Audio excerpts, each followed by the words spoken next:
Bueno, bienvenidos a todos a esta charla de predicción genómica. Primero que nada, antes de empezar, quiero agradecer a mi club de fans que vino desde Cerro Largo a verme, así que papá, mamá, muchas gracias por venir y estar acá hoy. También quiero agradecer a mi novia, a mis amigos que me aguantaron esta preparación de la charla, y también a mis compañeros de trabajo que vinieron a hacerme el aguante. Así que bueno, arrancamos. Bueno, primero que nada, la agenda para hoy es ver un poco qué es la predicción genómica, para qué sirve, por qué es de interés estudiarla. Luego vamos a ver, ok, tenemos el genoma, ¿no? ¿Cómo sacamos información del genoma y la podemos poner en un modelo de Machine Learning? ¿Ok? ¿Cuál es ese proceso? Luego vamos a ver los modelos lineales, ¿tá? Que son los primeros que se empezaron a utilizar en esto. Vamos a ver algunos problemas y vamos a mostrar un poco los modelos no lineales y vamos a hacer una comparativa de resultados. ¿Okay? Y finalmente vamos a ver algunas conclusiones. Como bien dijeron, mi nombre es Camilo Borba, soy de Cerro Largo, soy hincha de Cerro Largo, pero menos mal que la charla esta no es de fútbol. Soy ingeniero eléctrico de la Facultad de Ingeniería y actualmente estoy finalizando mi maestría en Ingeniería Eléctrica, donde mi tesis de grado es sobre predicción genómica, mi tesis de posgrado, perdón, es de predicción genómica utilizando redes neuronales en grafos, así que la charla anterior me vino como anillo al dedo. Y llevo más de 4 años de experiencia en el rubro del software y actualmente me encuentro como Research and Development Engineer en Digital Sense. Donde Digital Sense es una empresa de AI que básicamente lo que se busca son crear sistemas que generen valor para el cliente, pero también pensando en que tenga un impacto positivo en los usuarios finales. Y donde se busca también que los colaboradores de Digital Sense estén actualizados en el estado del arte, ¿ok? En el área de inteligencia artificial y tech. Y con esto, estos números muestran un poco esos talentos que tenemos en la organización. Formo parte de un grupo de investigadores liderado por Federico Lecumberri y María Inés Fariello, donde la verdad que también quiero agradecerles a ellos, porque a todo el grupo, porque cuando se enteraron que iba a hacer esta charla, muchos se pusieron a disposición para ayudarme, así que van mis agradecimientos para ellos también. Y bueno, básicamente me gustaría que al final de esta charla podamos responder estas preguntas. ¿Qué es la predicción genómica? ¿Por qué es tan importante? ¿Qué modelos se utilizan y por qué? ¿Y cuáles son los desafíos que tenemos en esta área? ¿Ah? Bien, arranquemos entonces. ¿Qué es la predicción genómica? Bueno, básicamente la predicción genómica es una metodología donde se intenta predecir un rasgo observable o medible de un individuo conociendo su información genómica. ¿Ok? Esos rasgos visibles y medibles y observables se llaman fenotipos. ¿Tá? Y son, por ejemplo, el color de ojos, la estatura, el color del pelo. En los cultivos es, por ejemplo, la resistencia a algún tipo de enfermedades, la tolerancia a la sequía. En el ganado se suele estudiar mucho el rendimiento de la leche y la calidad de la leche. Y con esto surge un concepto muy importante que se llama heredabilidad. ¿Ok? Básicamente la heredabilidad nos dice qué tan heredable es un fenotipo. ¿Tá? Dada una variación de un fenotipo, bueno, qué tanto se puede explicar mediante la genética. Y con esto tenemos que hay fenotipos que son altamente heredables, como por ejemplo el color de ojos, el color de pelo o la estatura. Y también tenemos fenotipos que son bajamente heredables, como la longevidad, el rendimiento académico y la habilidad en un deporte. Entonces, si la genómica no explica tan bien ese tipo de fenotipos, ¿qué otras variables hay en juego? Y ahí surge que lo que juega es el ambiente. ¿Ok? Entonces, tenemos que nuestro fenotipo, en realidad, lo podemos escribir como una componente genética más una componente ambiental más una interacción genética ambiental. ¿Tá?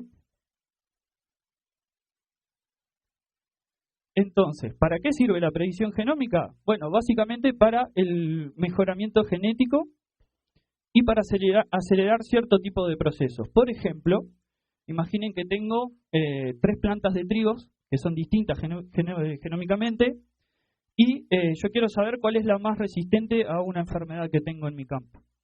Antes de que existiera todo esto, lo que se hacía era plantar, ¿tá? Esperamos 6 meses a que la planta se desarrolle, crezca y bueno, vemos a cuál le va mejor, ¿tá? Hoy en día, con la predicción genómica, ya conociendo eso, conociendo la información genómica de las plantas, yo puedo decir, bueno, esta planta es la que tiene más probabilidad de sobrevivir a esa enfermedad. Y ahí me ahorro tiempo y dinero, ¿ok? Y bueno, todo esto también se puede implementar en lo que es la medicina y la salud humana. Entonces, ¿cómo obtenemos información del genoma para ponerlo a un modelo de Machine Learning? Bueno, básicamente todo se centra en el ADN. ¿tá? El ADN, esa cadena de bases nitrogenadas, donde el orden de esas bases es lo que nos define a nosotros genéticamente. ¿tá? Pero ¿qué pasa? El genoma es extremadamente largo, de cientos a miles de millones de bases. Pero, ¿es necesario saber el orden de todas esas bases? Y la respuesta es que no. Porque, por ejemplo, los humanos compartimos el 99,9% del genoma. Es decir, toda la diferencia, toda la diversidad que ustedes ven acá, se explica solamente con el 0,1% del genoma. ¿Ok?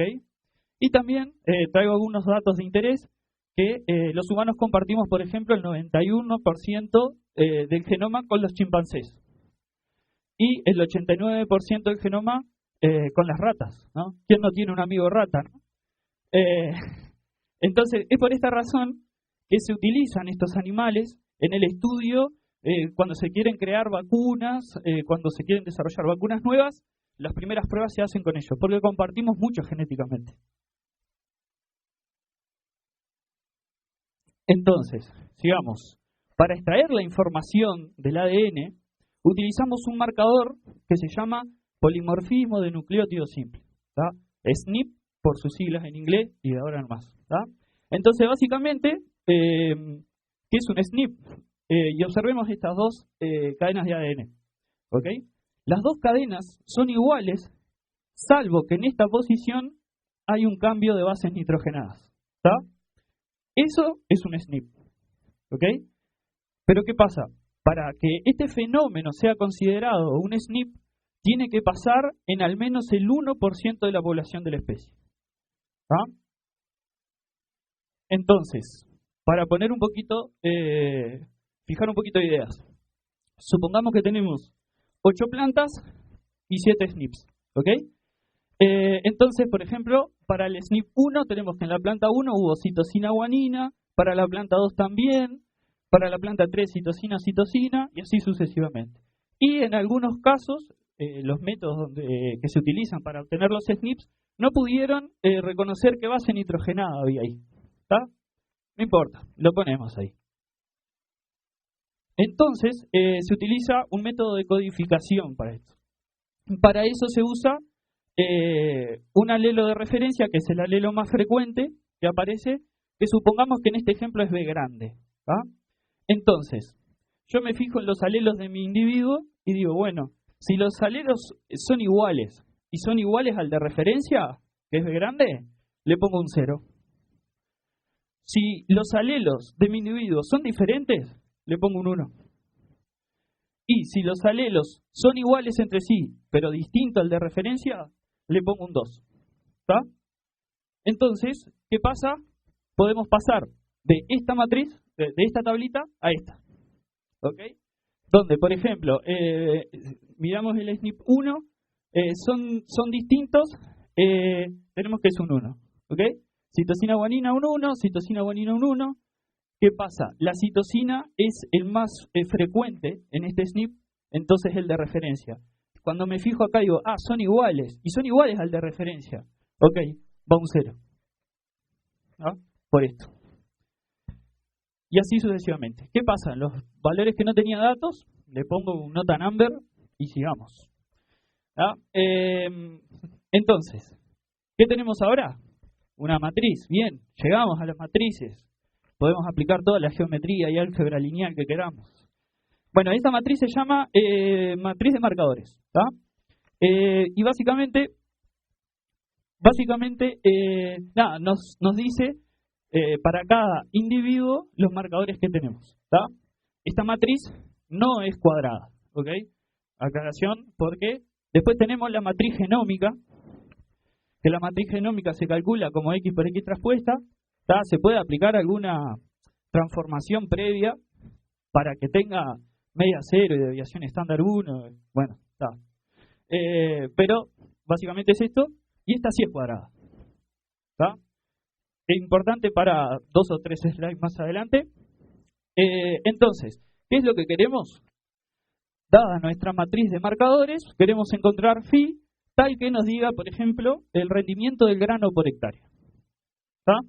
Pero tenemos un problema muy grande, y es que tenemos muchísimos más SNPs, muchísimos más marcadores que individuos. ¿Ok? Modelos lineales. Nos la dejo picando. Bien, los modelos lineales. Dijimos, queremos escribir con nuestro fenotipo como nuestra matriz de marcadores por un vector beta, que es lo que queremos encontrar, más un error. Que supongamos que no sabemos las variables ambientales, bueno, las ponemos ahí en ese vector de error. ¿Ah? Con el problema que estamos trabajando con P mucho mayor a N. O sea, tenemos un problema de sobreparametrización. Tenemos más incógnitas que ecuaciones, ¿no? Entonces, ¿hay alguna información de beta que yo sepa a priori que pueda utilizar para sobrellevar eso? Bueno, sí, se aplica todo lo que es el alfabeto bayesiano, ¿ah? Donde básicamente lo que uno hace es una especie de apuesta, ¿tá? Y por ejemplo, Bayes A te dice, bueno, para mí todos los SNPs contribuyen con varianzas distintas, ¿tá? Entonces el prior es beta una distribución normal 0 sigma cuadrado. Para Bayes B te dice, bueno, yo para mí algunos SNPs no tienen efecto. Ok, entonces beta es 0 con probabilidad pi o una distribución normal 0 sigma cuadrado con probabilidad 1 menos pi. ¿Ah? Y Bayes C te dice, bueno, yo opino igual que Bayes B, pero para mí la varianza es común entre todos los betas. ¿Tá? Ok, entonces, esto es un mecanismo para agregar información a priori, ¿tá? Para poder sobrellevar el problema de la sobreparametrización. Luego viene el método de G-loop, que en vez de utilizar la matriz de marcadores y hallar la predicción utilizando SNP por SNP, utiliza la matriz genómica, que es cuadrada. Entonces no tenemos el problema de la sobreparametrización. Y la matriz genómica básicamente lo que nos dice es qué tan parecidos genéticamente son los individuos entre sí.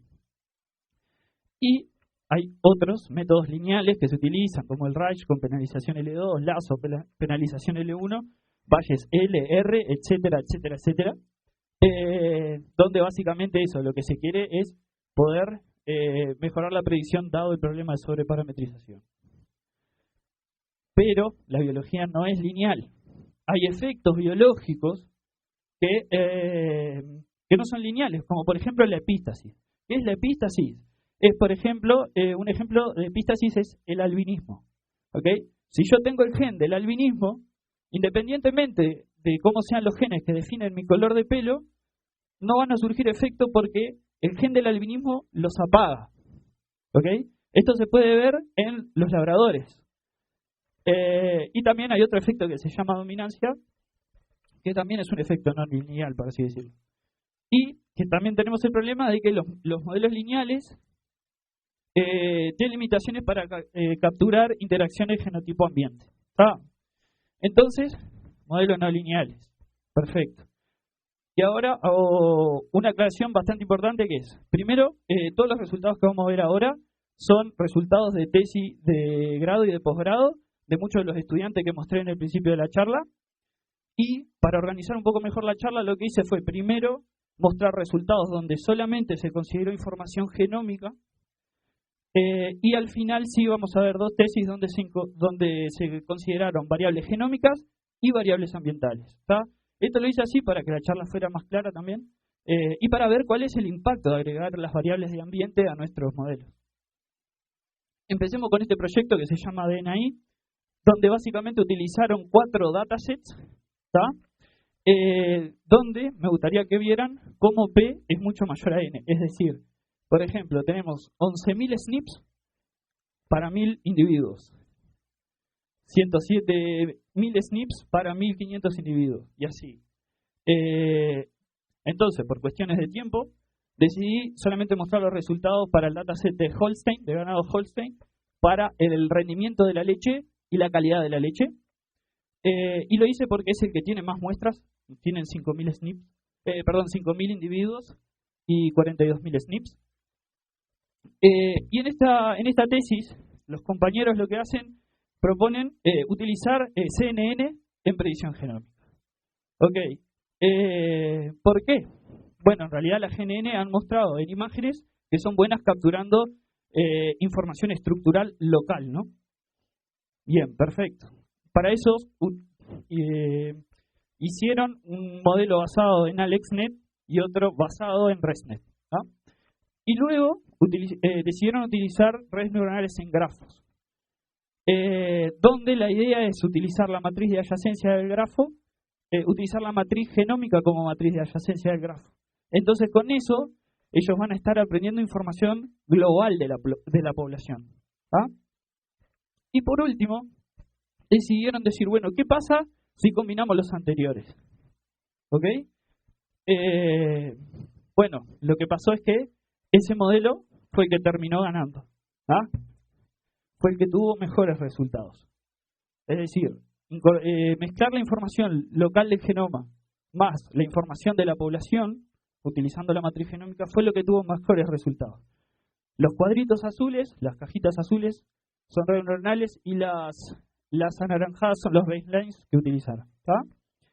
Y podemos ver que también la CNN, esta residual, fue la siguiente que tuvo buenos resultados, ¿no? Y vemos que los modelos lineales se quedan medios cortos, pero tampoco están tan mal, ¿no? Bien, sigamos. En esta tesis, Predgenia, básicamente dijeron, bueno, tenemos el ADN, ¿no? Que es una secuencia de bases nitrogenadas, y que lo que importa es cómo se va dando esa secuencia. Bueno, es como más o menos una oración, ¿no? Entonces, ¿por qué no probar con transformers? Y les traigo esta imagen, que básicamente esta imagen, la barrita de arriba viene siendo la cadena del ADN, ¿ah? Y lo que hicieron los autores de este paper fue ver la correlación que hay entre los SNPs, entre esos marcadores. ¿Qué se puede ver acá? Primero, los SNPs que están muy cerquita, ¿no? Están altamente correlacionados. Primer punto. Acá se puede ver mejor. ¿Ah? Pero ¿qué pasa? También tenemos SNPs que están muy lejos en la cadena del ADN, que también están altamente correlacionados, ¿no? Entonces, bueno, los transformes también son buenos candidatos a trabajar con cadenas largas, ¿no? Entonces, lo que hicieron, dijeron, bueno, vamos a usar transformers, que como sabrán tiene dos bloques principales, un encoder y un decoder, donde el encoder es el que se encarga de extraer la información semántica y el decoder es lo que genera los nuevos datos. Bueno, en este caso, para esta tesis, solamente utilizaron el encoder, ¿ah? Y cambiaron lo que son las capas de embedding y positional encoding por capas lineales. Trabajaron con levadura, donde tenían 1000 cepas de levadura y 11.000 SNPs, de vuelta, P mucho mayor. Y trabajaron como la secuencia de letras, adenina, timina, citosina y guanina. ¿Cuáles fueron los resultados? Bueno, los resultados no fueron tan buenos, ¿no? Este es el R2 de lo que se ve acá. No fueron tan buenos, incluso no pudieron superar el estado del arte para esta base de datos. Pero sí lo que podemos ver es que en multitrait, o sea, tratando de predecir dos fenotipos, le fue mucho mejor que tratando de predecir uno. Eso es porque el modelo en realidad internamente aprende la relación que hay entre esos fenotipos. Entonces, bien, sigamos. Dicho todo esto, aparezco yo diciendo, bueno, ¿qué pasa si aplicamos GNN para predicción genómica? Y bueno, un poco la motivación fue esa. Sabemos que las capas de atención de Transformer son buenas candidatas para saber a quién darle atención, para adquirir información. También sabemos que hay SNP que están muy lejos correlacionados, pero también hay unos que están muy cerquita y están altamente correlacionados. Y que las convoluciones funcionaron bien, como mostré en una de las tesis. Entonces, básicamente lo que hice fue armar un grafo donde cada nodo es un SNP. ¿Tá? Y básicamente la arista me indica qué tan correlacionado están estos SNPs. ¿Tá? Entonces, básicamente, lo que yo quiero hacer es una regresión sobre el grafo. Para cada híbrido yo sé cuánto valen los marcadores y básicamente voy tratando de predecir el fenotipo, que en mi caso es el rendimiento de grano por hectárea. Yo estoy trabajando con un dataset de maíz donde tengo 400.000 SNPs y 4.000 híbridos. ¿No? Pero bueno, tengo varios problemas. Si yo quiero utilizar la matriz de correlación entre SNPs como matriz de adyacencia de mi grafo, imagínense que si utilizo los 400.000 SNPs en Flow 64, mi matriz pesa 1000 GB. ¿No? Inviable. Si utilizo 32, 700 GB. Entonces tuve que hacer un filtrar previamente utilizando algo que se llama desequilibrio de ligamiento. Y con eso fui capaz de bajar el peso de mi matriz de adyacencia a 90 GB en caso de Flow 64 y 32 GB en caso 45 GB en caso de Flow 32, ¿tá? Pero tengo un problema. Mi grafo tiene densidad 1. ¿Qué quiere decir eso? Todos los nodos están conectados entre sí, ¿tá? Y eso es un problema. ¿Por qué? Porque la red neuronal no es capaz, o sea, la Graph Neural Network no es capaz de extraer la información de ese grafo, porque está todo el mundo conectado con todo. Es un cambalache, básicamente. Se pierde la información en el grafo. ¿Ah? Ese fenómeno se llama oversmooth, ¿tá? Y es uno de los problemas más usuales en grafos. Entonces dijimos, bueno, vamos a filtrar la matriz de adyacencia. Y acá traigo muchísimas maneras de filtrar la matriz de adyacencia, de quedarnos con menos nodos. Pero hay que tener mucho cuidado porque no todos estos métodos tienen significancia biológica. O sea, no nos olvidemos el problema que estamos tratando de modelar con grafos. Por ejemplo, si yo me quedo utilizo los K vecinos más cercanos, es decir, los K vecinos más correlacionados conmigo, en realidad no es lo mejor biológicamente, porque me estoy quedando con los que dan la misma información que yo. En este caso tendría más sentido quedarme con los K vecinos más lejanos. ¿Ah? Entonces, esto es básicamente lo que estamos investigando hoy en día, ver cómo podemos filtrar nuestro grafo. Y bueno, algunos resultados que les quería traer de mi tesis es que básicamente estamos usando Shap Values. Los Shap Values básicamente te explican, dado un modelo entrenado, te dicen qué features son importantes para ese modelo para predecir este fenotipo, en este caso, ¿tá? Y lo que se puede ver acá, que nos llamó mucho la atención, es que básicamente los menos unos generan un impacto opuesto, ¿tá? Los menos unos son los azules, generan un impacto opuesto a los ceros y a los unos, ¿tá? Eso, la idea de esto es comparar con otros modelos. O sea, esto es lo que el modelo entiende que le da más información. No quiere decir que biológicamente pase eso, son dos cosas distintas, ¿tá? Pero básicamente queremos comparar este resultado con otros modelos, a ver qué pasa. Y bueno, si nos da que da para los mismos SNPs eso, bueno, ahí ya podemos sacar alguna otra conclusión, ¿no? Y luego lo que tratamos de hacer esto se llama un Manhattan Plot, ¿tá? Donde básicamente en el eje X se pone los SNPs, cada puntito es un SNP, ¿tá? y los colores son cromosomas. O sea, este es el cromosoma 1, cromosoma 2, cromosoma 3. ¿Qué información nos da esto? Bueno, de vuelta, en el eje de la Y está en el average del valor absoluto de los Sharp values. Básicamente, ¿qué información nos da esto? Bueno, para este modelo, entiende que la información, lo que le da más información para predecir el fenotipo está en el cromosoma 4 o 5, por ejemplo acá. Y también en otros cromosomas, por ejemplo en el 1 tenemos a uno acá, que también nos da bastante información, etcétera. Pero de vuelta, esto es lo que el modelo entiende, no es lo que biológicamente pasa. O sea, tenemos que corroborar esto con otros modelos. Bueno, y ahora sí, pasamos a... déjame chequear el tiempo. Bien, buenas. Pasamos a predicción genómica, pero utilizando variables de ambiente. Para esta tesis se utilizó información ambiental de series temporales de clima, de datos de suelo y covariables ambientales. Entonces, por un lado, lo que se tenía son los híbridos, como vimos hoy, con sus datos genómicos, pero ahora también tenemos los ambientes de esos híbridos y las variables ambientales, como el clima y el suelo. Entonces, lo que se hizo fue mezclar todo.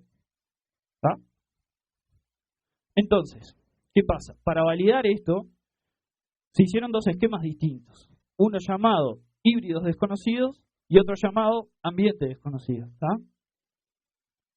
Donde básicamente híbridos desconocidos lo que intenta responder es ¿qué rendimiento tendrá la plantación de un híbrido nuevo en un ambiente en el que ya se estudió, ya se trabajó, ya el modelo lo vio? Bueno, básicamente la conclusión acá es que incorporar información ambiental mejora los resultados. Y acá quiero que veamos lo siguiente. Primero que nada, hacer la predicción considerando variables climáticas tuvo mejores resultados, que tomando solo la genotípica. Y esto tiene todo el sentido del mundo. Porque si yo tengo la planta con la mejor genética y la planto en un lugar donde no llueve nunca y el suelo no es muy rico con nutrientes, la planta no se va a desarrollar ahí. Entonces, esto tiene mucho sentido, pero lo que sí podemos ver es que lo que tuvo mejores resultados fue combinar las variables genómicas con las variables de ambiente. ¿Ok? Esto fue lo que tuvo mejores resultados en todos los modelos. Y el otro esquema de validación, es qué rendimiento tendrá la plantación de un híbrido que ya conozco en un ambiente nuevo. Bueno, acá las redes neuronales tuvieron como más dificultad, para aprender eso. Pero nuevamente los mejores resultados se obtuvieron cuando se agregó información genómica y información de ambiente al momento de entrenar los modelos. Bien, y ahora, y ya redondeando, les quería presentar esta tesis, donde la importancia de esta tesis, lo que se hizo diferente, por así decirlo, fue aplicar métodos de reducción de dimensionalidad a los SNPs, donde se utilizó PCA y autoencoder. Entonces, vamos a fijar un poco de ideas. Jimena, la autora de esta tesis, trabajaba con 20.000 SNPs. Y aplicando métodos de reducción de dimensionalidad, fue capaz de quedarse, por ejemplo, utilizando PCA, con 240. Y utilizando autoencoder se quedó con 131 SNPs. Entonces vamos a ver los resultados. Los tres de arriba son sin variables ambientales, o sea, solamente información genómica. Los tres de abajo son información genómica más información de los ambientes. Y pueden ver que la diferencia es abismal, O sea, mejoró muchísimo la predicción del modelo cuando se le agregaron variables ambientales. Y otra cosa muy interesante de ver, que independientemente, o sea, si se utilizó la raw data, o sea, los 20.000 SNPs, o si se utilizó menos, los resultados son parecidos. ¿Ok? Es decir, funcionó los métodos de reducción de dimensionalidad. Y esto es magnífico.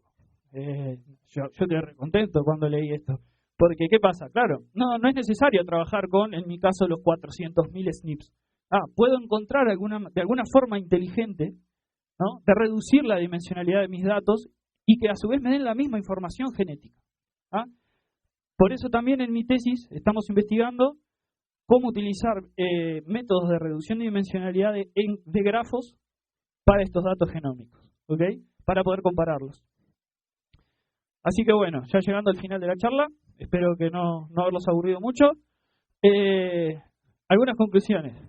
Los algoritmos lineales y no lineales todavía están igualados en la predicción genómica. O sea, no es que ya los lineales los tiramos y seguimos con todos los modelos no lineales. El factor ambiental, como vimos, es crucial y aumenta muchísimo la precisión de nuestros modelos, ¿no? Y en muchos fenotipos, la componente ambiental resultó ser más determinante que la genética misma, por aquello que yo les decía. Puedo tener la mejor genética, pero si el ambiente no me ayuda, básicamente. Y bueno, los desafíos actuales en los que estamos trabajando, un poco los fui comentando, es primero eso. Tenemos SNPs que están muy cercanos y están altamente correlacionados, y tenemos SNPs que están muy lejos, pero también están altamente correlacionados. Entonces, esto, al momento de filtrar los datos, no lo podemos hacer de cualquier forma. Tenemos que tener mucho cuidado con eso para que tenga sentido biológico, ¿no? También, uno de los desafíos, bueno, ¿cómo modelamos los factores ambientales? ¿Cómo predecimos a futuro esas variables, ¿no? Porque también si queremos saber qué híbrido queremos plantar el año que viene, bueno, tenemos que saber cómo hacer un forecasting del weather para ver cómo va a estar el año que viene. Entonces, ahí es otro problema, pero también es muy difícil. Como les comenté, la alta dimensionalidad de los datos, eso ya lo dije 1.000.000 de veces, y obviamente creo que es un problema que todos hemos pasado acá, es el costo computacional, ¿no? O sea, todavía no tenemos las computadoras como para procesar todos los datos así. Hay que buscar estrategias, como decía Leonardo, como para más inteligentes para ir procesando todos los datos. Así que bueno, nada, muchísimas gracias a todos por estar acá. Contarles también que el 5, 6 y 7 voy a estar en el primer congreso de CICAD, en la Facultad de Ingeniería, voy a estar ahí. Así que si queda alguna duda pendiente o les surge alguna idea también que me pueda ayudar, nada, voy a estar ahí y podemos charlarlo y eso. Así que nada, muchas gracias.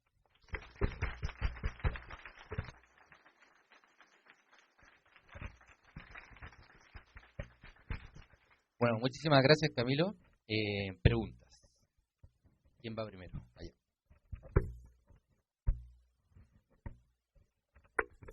Hola. Bueno, muchas gracias por la charla. Felicitaciones. Estuvo muy entretenido. Muchas gracias. Tengo una pregunta que me quedó colgada de cuando planteaste cómo formabas la matriz. Mencionaste que quedaban algunos nans porque no sabías los valores y lo dejaste como nans. Exacto. La primera pregunta es si esos nans los asumí que son ruido aleatorio y que no tienen nada que ver, o están correlacionados con algún tipo de algo. Y la segunda es, ¿qué hiciste con esos nans? Porque después empezaste a multiplicar cosas y demás. Ok, perfecto. O sea, cuando hice la charla me quedaron como 113 diapositivas. Tuve que ir cortando un poco, pero está buenísima la pregunta. Sí, básicamente esos nans surgen, voy a poner la PPT solo para que quede claro de lo que estamos hablando. Esos nans surgen en realidad perdón, acá, ya estamos cerca.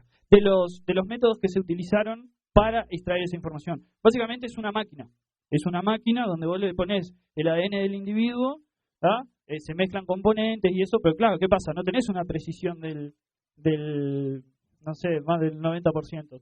Hay veces que la precisión es tan baja que vos decís, bueno, no sé qué es en realidad. Entonces, por eso surgen esos nans. Básicamente es por el error al medir los datos, básicamente, ¿no? Al medir las bases. ¿Qué se hace usualmente? Se usa la moda. O sea, el valor que más se repite, yo vengo acá y digo, bueno, ¿cuál fue el valor que más se repitió para este SNP?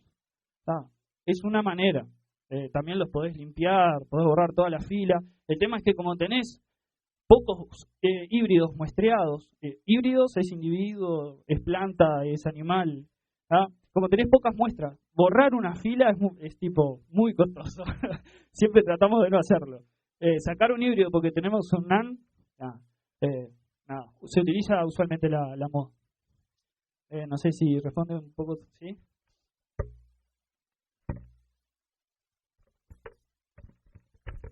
Hola, buenas. Gracias por la charla, muy divertida. Muchas gracias. Cuando hablabas de la reducción de dimensionalidad, ¿vos crees que los factores ambientales en la gráfica, si los ponderás, podría aumentar aún más esos resultados? Creo que no te diría pregunta. Si los condenás. Los ponderás. Los ponderás. Si le das un peso como el que harías, digamos, en las redes de graph. Ok.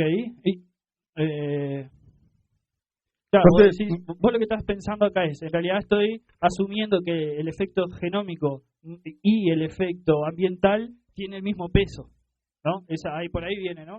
Okay. O sea, si hubiera algún factor ambiental que tuviera más peso en el gen y que vos tuvieras obviamente, datos para poder contrastarlo, ¿no?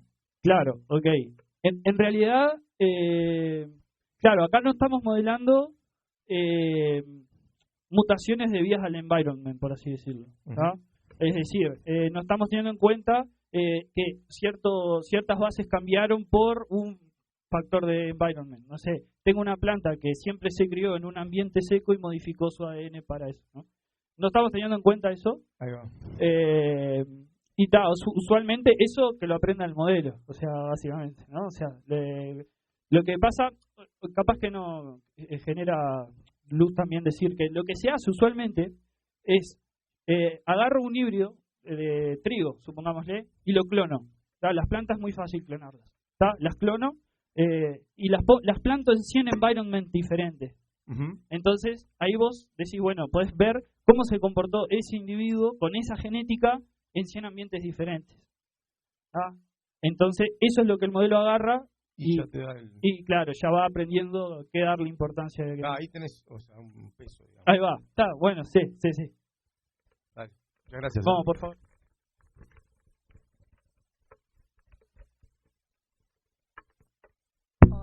Hola, ¿qué tal? Muy linda la charla, muchas gracias. Se me ocurren 1000 preguntas que igual las charlamos después porque algunas son muy biológicas, capaz. Yo veo que tratás como de simplificar en cierta manera tu problema, que es muy complejo,